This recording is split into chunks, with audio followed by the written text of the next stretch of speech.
Welcome. You're listening to Sports Econ 101, the show where we discuss sports topics from a business perspective. I'm your host, Edward Brown, along with my co-hosts, Russell Jackman and Mike McDowd. At each commercial break, we're going to ask a sports trivia question, and in honor of poor Russell, who's got a broken shoulder, which is very painful, we all know, basketball, because we know he loves basketball. That'll cheer me up. Don't cheer you up. Russell, did you take a charge? How'd you do that? You guys have better things to do than find out how I nearly killed myself. So I'd rather talk about sports. Okay, yeah, that'll make you feel a little better. When we get back, Mike McDowd has invited a guest, Ray McKenna, who he'll give an intro to, and then we've got a lot of good questions for Ray. And let's see, we'll also talk about that. We're recording the show on Tuesday, right after the Lakers game, which was quite exciting. Good old Nuggets are going to look like they're going to do it again, don't you think? Or Boston, maybe? What do you think, guys? That was my prediction last week. Yeah, that's right. It was. Yes, Denver over Boston in the finals. Okay. I'm going with Denver Nuggets. Defending champions, Denver Nuggets. Yeah. Sorry, until beaten, they're the top team. I don't care. OKC, I mean, whatever. Good for them. Yeah, exactly. And Boston looks good, but it's and I think Denver's pretty healthy too, aren't they? Yeah, for the most part, yeah. 100%, yeah. That'll do it. All right. Let's see. There was also something I was going to talk about when we get back to the Raptors. Jonte Porter given a lifetime ban by the NBA for violating the league's gambling rules.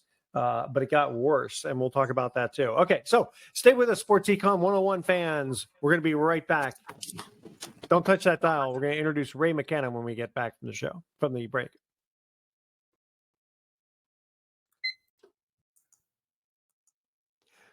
Welcome back to Sports Econ 101. I'm Edward Brown, along with Mike McDowd and Russell Jackman. And Mike, why don't you introduce our guest?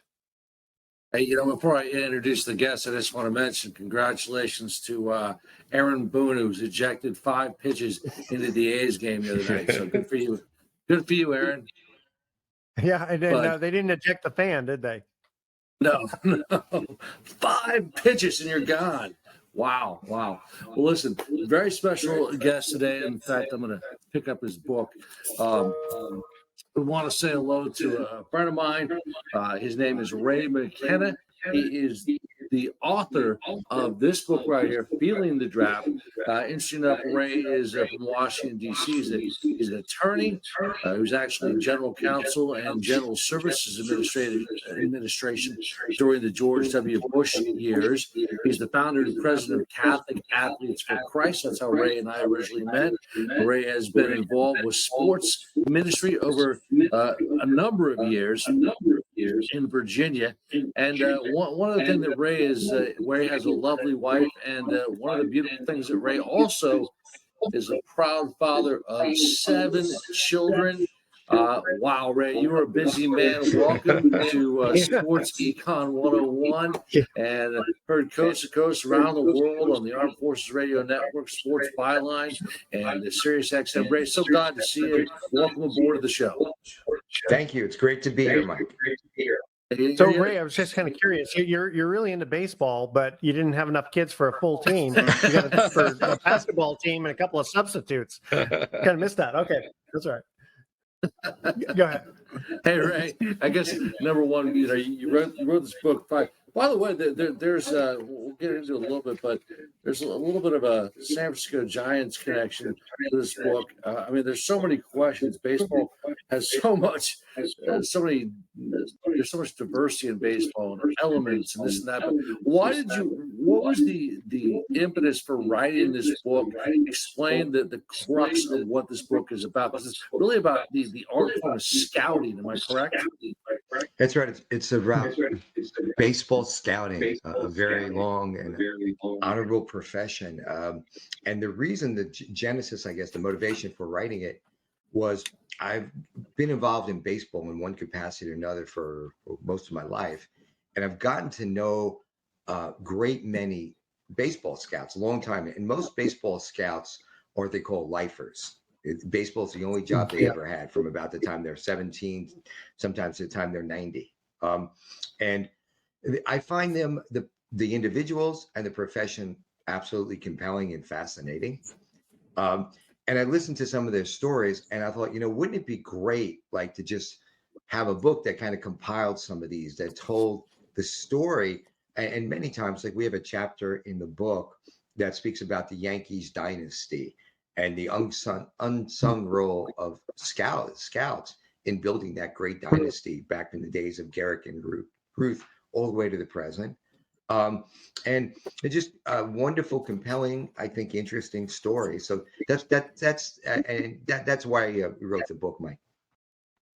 It's really fantastic. Ray, I'm trying to find a quote in this book, but I think there's a quote, and you can rephrase it for me. But one of the San Francisco Giants scouts or senior advisor talks about the life of a scout and the importance of making a difference every day in that profession. Talk a little about that quote, because that really kind of struck me, and I like the fact that it came from a San Francisco Giant. Yeah, and it might have been, I know we interviewed John Barr, who's a great scouted for a number of teams, including the Giants. He was very instrumental in the scouting and signing of Buster Posey. And I think the quote is something to the effect of, a scout, they see multiple games, usually more than one in a day, and hundreds and hundreds in a year. But they never know from one moment to the next, when it's going to be somebody like a Buster Posey, who he played at Florida State when he was scouted, is going to be their player. And if they're going to have the opportunity, since our book is about the first 50 years of the Major League draft, and the MLB was kind of late to the party, so to speak.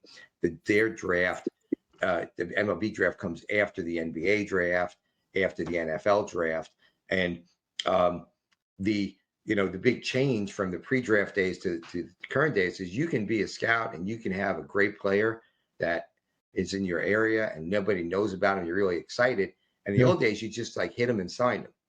But now you have to be fortunate enough to get the opportunity to draft that player. And you also have to convince the decision makers in the organization that he's the right player at the right time to sign. How often, once you decide on a player, does a scout stay in contact with that player? Is it just kind of like one and done? It's hard to generalize because it depends on the level of interest and contact that the scout has. So if it's somebody who's high on, they call it high on the board, high on the draft board, then there's somebody that's going to have an increasing amount of contact. The draft used to be initially in June, and it's been moved to July by Major League Baseball. So as the draft approaches, there'll be more and more contact, kind of feel out the player, his quote unquote agent, parents. What are they willing to sign? What are they willing to sign for? But I mean, once they're already like signed, sealed, once delivered, after they're signed, the scouts can have a lot of contact. It depends on the organization. Each organization is a little bit different. So some may say the scout will continue to kind of walk them through the process till they get to their first professional team. Others will have a very abrupt departure. So the scout signs them. And then other than observing their performance, the scout's not really involved in any real way.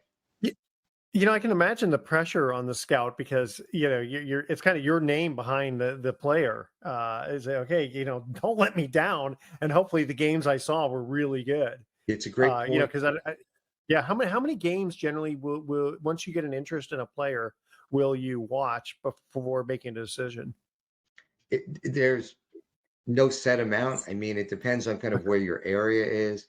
If you're assigned, usually if an organization has interest in a player, they'll bring others, like they call them cross checkers, who come in, and then the general manager will come in. And so many different eyes, so to speak, within an organization will watch the player. But it all depends. There's a whole calculus of the level of interest, time, availability, things like that, how well known. Yeah. And now, you can watch a lot of players on TV, and there's a real diversity of opinion, the value of watching on TV as opposed to at the stadium. Well, nowadays too, you also have to do a mental check. I don't think they did that back in Ruth's time, Oh, no. Right? Well, there's just ran into last week. We're based in Washington, D.C., and work a lot with the Washington Nationals. And the Nationals have, like most teams do, I believe, a psychiatrist, a mental coach on the staff now.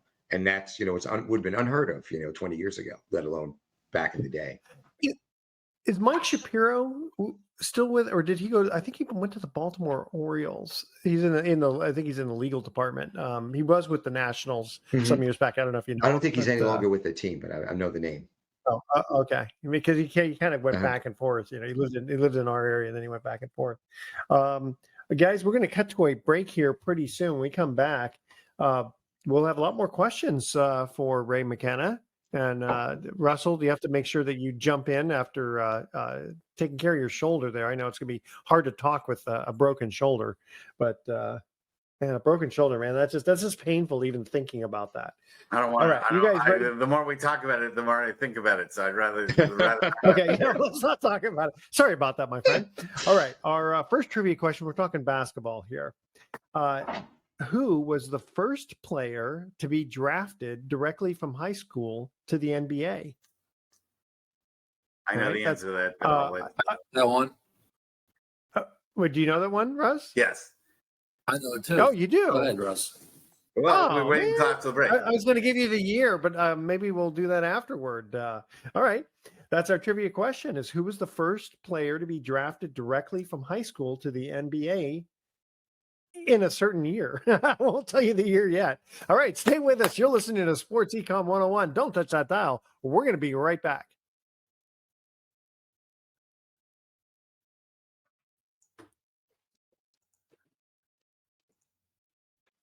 Welcome back to Sports Econ 101. One more time, I'm Edward Brown, your host, along with Mike McDowd, Russell Jackman, and our special guest, Ray McKenna. Our first trivia question on basketball: who was the first player to be drafted directly from high school to the NBA in Mike McDowd, what's the answer? I feel bad. I know Russell has this.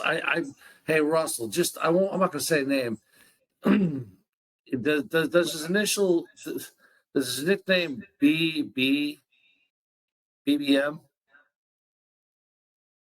No, I don't think so. Don't know. I don't think so. Russell, you want to say it? I mean, I can. Yeah, Russell, who was Moses Malone? Moses Malone? No. I want to say it's Big Bob McAdoo. No, it isn't. It isn't. No, in fact, I thought it was Sean Kemp, but it was none of those.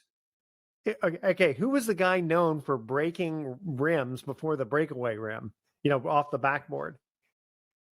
Ray, do you know the answer? Darryl Dawkins, right? Darryl Dawkins.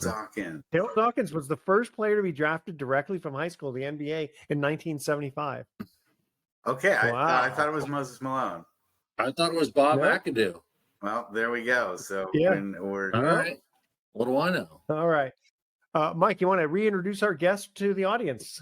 You better believe it. Yeah, well, our distinguished guest today is the one and only a friend of mine by the name of Ray McKenna. He is the author of this fantastic book called Feeling a Draft. And Ray, so glad you could come aboard. Ray, one of the things about baseball scouts is really they are the unsung heroes. Without them, teams don't operate. Obviously, we have all this technology today. Are scouts becoming almost a dying breed because of this? I'm going to say this stinking technology. I mean, for example, Bob Melvin, the Giants manager, he's more of a baseball instinctive guy, whereas the previous manager was more like sabermetrics, et cetera, et cetera. Sadly, yes. There are fewer and fewer scouts employed by most teams. Now, there's exceptions. But I'd say pretty much going back, and this is a while now, to the days of Billy Beane and the Oakland A's and Moneyball, immortalized by the Michael Lewis book, the same title. There have been some teams have de-emphasized scouting. Some teams have almost eliminated scouts. Other teams still rely on scouts as much or more than ever, but there are fewer scouts employed, no doubt, than there were, in each and every year. It's a smaller number. I'm just kind of mentally doing a gymnastics right now, where I'm thinking, and I'm totally guessing now, that it seems like baseball to me would be the hardest of the three major sports: baseball, football, and basketball, to be a scout. Now, again, if you've never been a scout in only one, maybe that's not, it's hard to say. But I'm just trying to mentally think about, because it's I don't know. It's like when you're, obviously when you're scouting a quarterback, that's one way. But if you're scouting, a third baseman.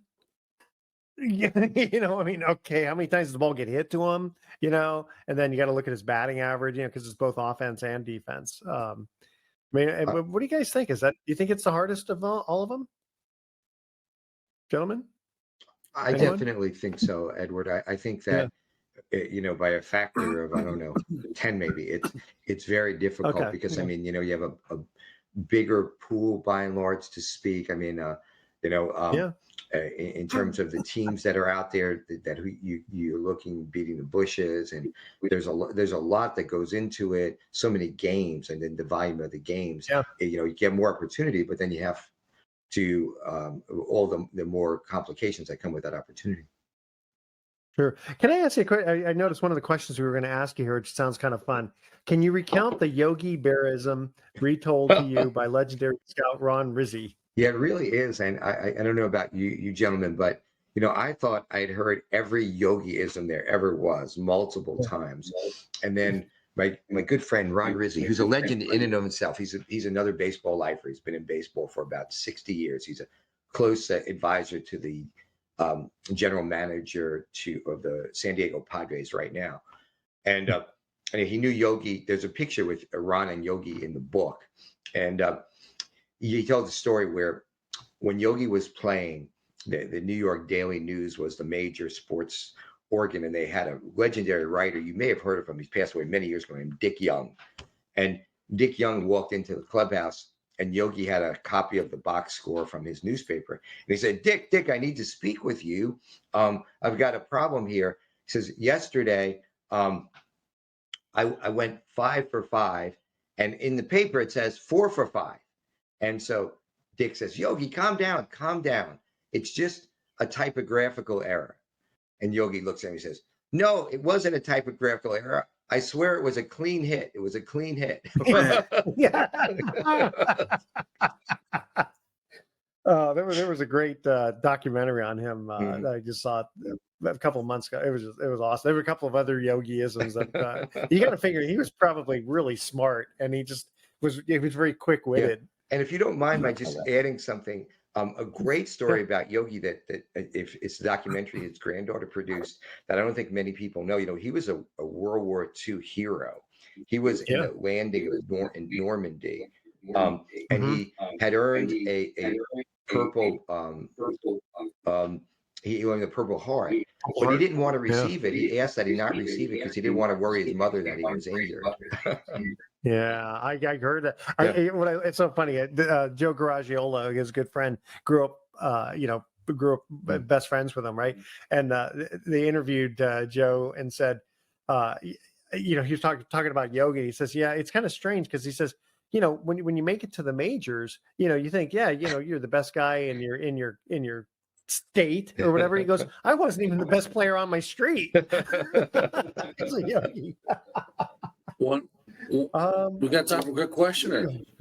Hey, real quick, Ray, one of the things that the scouts have to do, they're much like a ball player. They have to produce. If they don't find players, they're on their tail. One of the things, they find kids when they're young. I think one of the things that I read in your book a little bit that I thought caught my attention, because again, the show's based out of the San Francisco area. Tim Lincecum was discovered essentially, I think, in junior high school. Is that right? Mm-hmm. Talk about his story, and also a quick anecdote on Mike Piazza, even though he was a Dodger. His story is remarkable. But hit Lincecum first. I think it's Greg Smith, who also was a major league player and then became a scout. Was scouting the Pacific Northwest, and he came upon young and I know Tim Lincecum was always smallest, but a much smaller Tim Lincecum than we saw in the major leagues. And he knew that he had something. Some scouts refer to it as a flash, something special. And then he came upon him 2 years later, and he had grown, and he we realized that he was somebody he wanted to quote turn in. That's a scouting phrase. To somebody that he wanted his team to draft. And Winsicom just came out, and was spectacular. He had a short but a meteoric rise. I mean, I think if his career, if he had been healthy enough to last a few more years, he would have been a surefire candidate for the Hall of Fame. I think as it was, he won a couple of Cy Young awards. And that was always one of the questions for scouts, which is perfect. What we're talking about here is with somebody of his, he had an unusual delivery, what they call bad mechanics, and some short stature. Would that project, or would he become injured? And eventually he became injured. So that was the big scouting debate about Tim Lincecum. And you asked, I think, about Mike Piazza also. Yeah, it's just fascinating. The most, I believe, amazing draft story ever. I mean, first of all, now the draft keeps being reduced in rounds. I think it's only 10 rounds now, or 15 rounds. But back in the day, they'd go as many as 100 rounds. And nobody was ever really chosen, of any import after top, 20, 30 rounds. But in the 62nd round, as a quote unquote favor to his family and to Tommy Lasorda, then manager, the Dodgers drafted Mike Piazza, who nobody thought was going to be a major league ball player. And his rise, they even invited him out. We tell the story in the book. And he was invited out, and two legendary scouts, Gib Baudet and Bobby Darwin, were watching him. And the general manager said, we just want to observe him. And Piazza hit nothing but line drive and home run after home run. And they thought it was amazing, the best performance they'd ever seen, in batting practice. But still, the GM was reluctant to sign the 62nd draft pick. And it took the direct involvement of Tommy Lasorda to ask that he be signed, that they even signed him kind of as an afterthought. And of course, we know he went on to become a Hall of Fame player, one of the greatest catchers in the history of baseball. Yeah, he was a great San Francisco Giant, wasn't he? Excuse me? He was a great San Francisco Giant, wasn't he? It was a joke. Joker. Okay. Hey, the guys, we're going to cut to that was a good story. I like that. We're going to cut to our second commercial break on basketball. Which NBA player is known as the big fundamental? Go get him, Russell. I'm not going to give you the team. Just yet. I want to see if you guys know, because I'd never heard that this name for him. Which NBA player was known as the big fundamental? All right.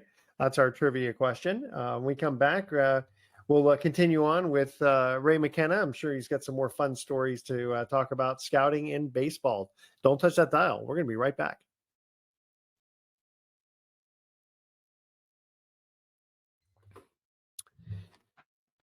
Welcome back to Sports Econ 101. I'm Edward Brown, along with Mike McDowell, Russell Jackman, our special guest, Ray McKenna. All right. Our second trivia question was on the NBA. Which NBA player is known as the big fundamental? Anyone? I'll give you if you don't know the answer, I'll give you the team. All right. No, you don't. I hear crickets. So the San Antonio Spurs. Tim Duncan? Yeah, Tim Duncan. Had anyone ever heard that? I had heard it before. I forgot. I had forgotten who it was. What was in reference to? But when you think about someone that knows the fundamentals of basketball, I don't think there is anyone that's more essential than a guy like Tim Duncan. He had it all. He had every skill you could have. Yeah. Hey, Russell. Hey, guys, can we? In 5 seconds, I got to see Tim Duncan, Wake Forest, play Cal at the Oakland Coliseum years ago when those two were in college. What a treat that was. Oh, yeah. Let's see here. Tell us. So, Ray, baseball scout. Tell us. You're still scouting, aren't you? I'm not a scout. I wrote the book about scouting, but I'm not a scout myself. Oh, gotcha. By the way, okay, what does a good scout make nowadays?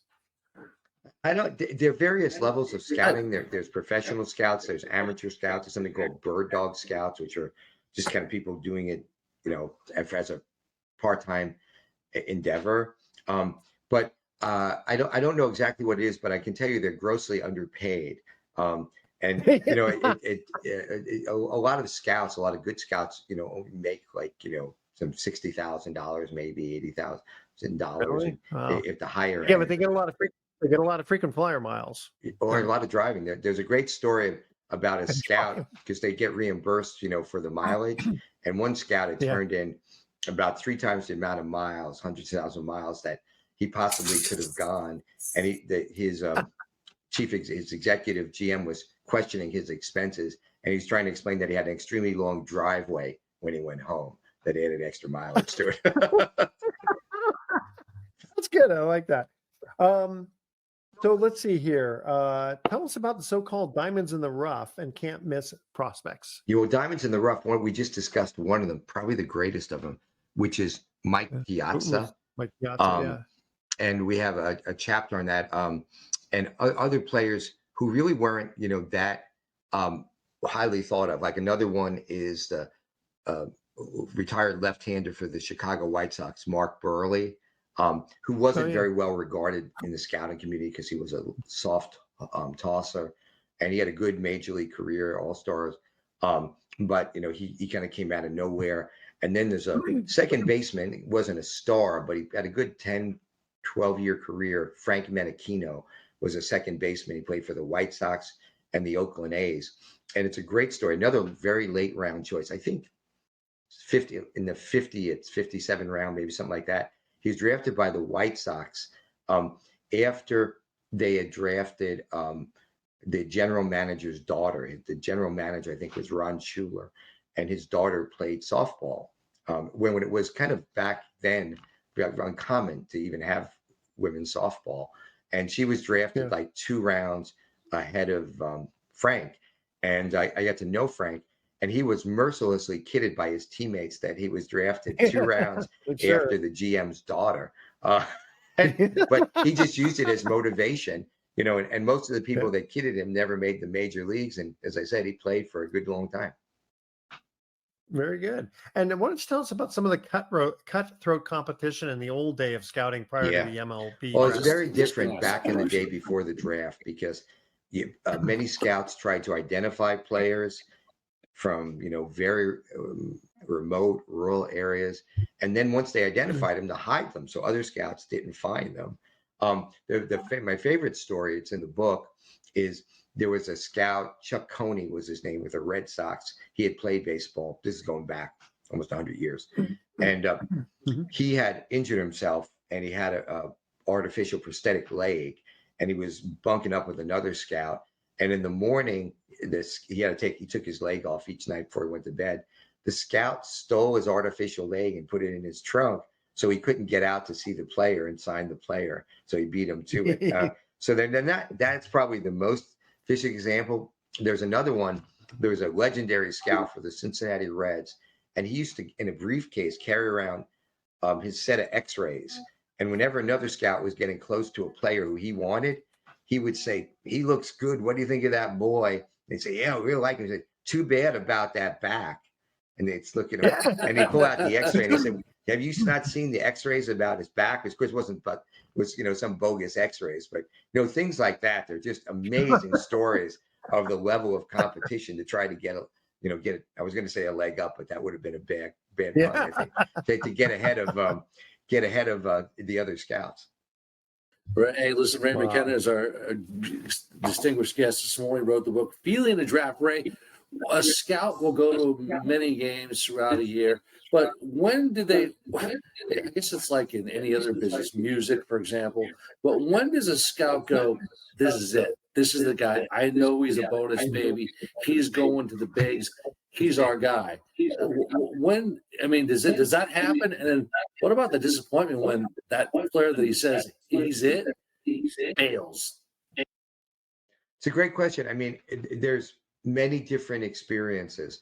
Some scouts will have an intuitive feeling. We call it, that's why the title of the book, Feeling a Draft, because they call it a gut feeling. Gut feeling, I'm sure you're very familiar with analytics, and what an important part analytics has become in all sports, baseball especially.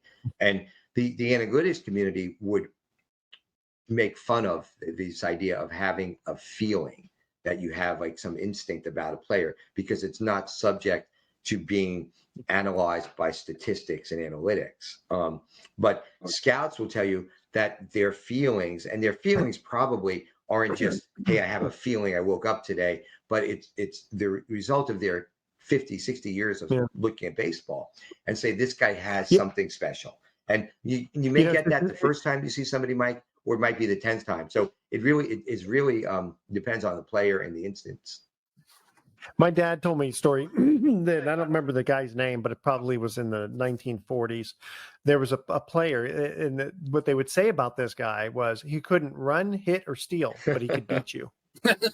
You know, there's just something about this guy. It kind of reminds me of Moneyball, and when we talk about Scott Hatterberg, he gets on base. You know, that's how he wins for you. Wow. How we Hey doing on guys, time? good. Hey. Can we go ahead? No, I just want to make sure the show is done that Ray plugs his book and lets people know where he can get this thing. Well, thanks, Mike. It's available on Amazon.com, or if you just put the name in a Google search, you'll find ways if you want to purchase a copy, how you can get it. Yeah, how many pages is that? It looks pretty thick. Let me see exactly. In the hardcover version, I think you have the hardcover version, right, Mike? Yeah, I got the. I got the thought. Well, let's see. Geez, there's a lot. You can't count the bibliographies or the index. It's 373 pages. 373 pages. What we do What's is your we money go through on each that? year, the first 50 years, there's a segment on all 50. It started in 1965. So for 50 years, starting in 1965, about that year's draft. Ah, okay, very good. Yeah, I remember my dad telling me when Johnny Bench came up, and I think it was 1968. He was telling me, just sort of like a Buster Posey. He goes, "You watch this young kid; he is really good." And it was certainly was, same yeah. sort of thing, like his Hall of Fame career. Yeah. Hey guys, we have a few minutes here. I want to ask you about this. So the Raptors, Jonte Porter, given a lifetime ban by the NBA for violating the league's gambling rules. But worse, the NBA investigated, found that Porter purposely limited his participation in the Raptors' March 20th game against the Sacramento Kings, specifically to influence the outcome of one or more bets on his performance. Against the Nets, Porter claimed he felt ill after playing just 3 minutes. Now, it's one thing for him to just kind of like step back because he can't control what everyone else is doing. But when he's on the court, though, the NBA also found that prior to the game, Porter disclosed confidential information about his health status to an individual he knew to be an NBA bettor. A different individual associated with Porter also bet that Porter would underperform on March 20th as part of an $80,000 parlay he placed with an online sports bet. So that's something where it's like, yeah, this guy is not going to perform very well, by whatever metrics. May he be haunted by the ghost of Jack Molinas forevermore. Remind everybody about Jack Molinas. Jack Molinas was my father's fraternity brother, and also the first guy to get busted for gambling in the NBA, and was removed from the All-Star game because they discovered his point shaving stuff.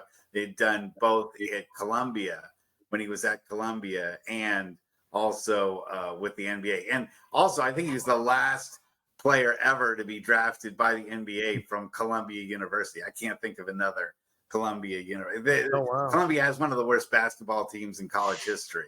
So I don't know there was anyone else. But for baseball though, didn't Lou Gehrig come from Columbia? He did. Right. But basketball, they were always known as one of the worst basketball teams on the entire East Coast. And well, don't you remember I think it was in the 80s, there was a scandal on point shaving in college basketball, wasn't it? Yeah. It was Boston College. Yeah. Man, you do something like that kind of goes beyond all. This is why I don't support sports gambling. I voted against the California initiative to make it legal. Yeah, and now we have two big stories, both Ohtani, Shohei Ohtani and his gambling stuff. And they found out that he gave out $16 million to organize to the illegal gambling company, the offshore gambling. site that, this guy, his translator, may have stolen it, but I mean, $16.5 million, and he says he didn't know it was missing. That still I find highly suspicious. Yeah, that is. I mean, what do you guys think about the Ohtani thing? Yeah, I'm feeling the same way. It's kind of hard. I mean, I don't care if you make $100 million, $200 million a year, whatever. You're going to notice $16 million somehow. And Ohtani doesn't seem like he's stupid. I think, somehow it was a wink, wink, nod, nod. Mike, you're shaking your head. What do you think? I mean, it's a simple deduction. You don't say. I mean, come on, let's keep it. KIS, keep it simple. Ray, what do you think? I don't know about. I mean, I heard his press conference, and I thought he sounded credible in his denial of knowing about it, and I think he trusted his interpreter. So I don't want to venture a guess because I really don't know. But I have a question. I wanted to ask the three of you a question. I don't know much about. I don't gamble, but I understand that now in sports gambling, you're allowed to have all these what I call sub bets. I don't think that's the right term, but you can bet like on the outcome of a pitch, or you can bet on anything. There was a time in football you could bet on the coin toss, right? And now, in fact, you still be able to. This is about my question to pose. I heard the former offensive coach, head coach of Notre Dame, Charlie White, say he used to script the first 15 plays when he was with the Patriots. And one of the bets is like, what would be the first play in the Super Bowl? Well, I mean, that's a pretty hard thing for, that people are going to know. Very good point. What if they bet on that? Hey guys, hold up. We're going to go to our third trivia question here. The NBA, who is the youngest player to ever score 70 points in a single NBA game? That's our trivia question. Stay with us. You're listening to Sports Econ 101. Don't touch that dial. We're going to be back with some closing comments. Again, here's our question. Who is the youngest player to ever score 70 points in a single NBA game? All right. Don't touch that dial. We're going to be right back.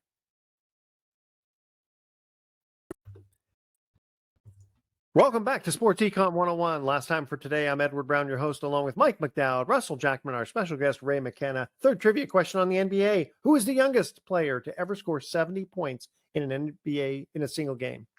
I'm going to say Will Chamberlain. Anyone? Will Chamberlain, no. Really? 70? 70? 70 points, yeah. And I'll tell you, he's currently playing. Currently playing? Yeah. So this is not one of those... LeBron, no. Play for the Warriors? No. Do. You ready? Devin Booker. I wouldn't have come up. That was just not a couple of years ago. Not too long ago. I forgot that he had a 60-pointer earlier this year, I think. Yeah, but he had 70 points. But it wasn't on the top of my tongue. Well, we want to thank our guest, Ray McKenna, who's actually doing Athletes for Christ. We're going to have him back on. He wrote a book, Feeling a Draft. You can check it out on Amazon.com. Ray, you're going to come back and we'll talk more about what you're doing nowadays. I would love it. Thank you very much. All right. So here's our thoughts for the day. So someone asked me if I was going to take my doctor's advice about going on a low sodium diet. I said, yeah, I'll take it with a grain of salt. And we got you on that one. Okay. And you got to hand it to the pirate Jean Lafitte, which, by the way, I don't know if you know, he actually helped win the War of 1812 by supplying munitions to Andrew Jackson and those guys in exchange for a pardon. But going back a bit, though, so Jean Lafitte, when he saw that the governor was advertising a $500 reward for his capture, Lafitte offered $1,500 for the capture of the governor. That's pretty smart. I like that. All right. Tune in next week to Sports Econ 101. We're going to be discussing sports topics from a business perspective and asking more sports trivia questions. Thanks for listening. On behalf of our team, I'm your host, Edward Brown. We'll see you next week. Adios. So long.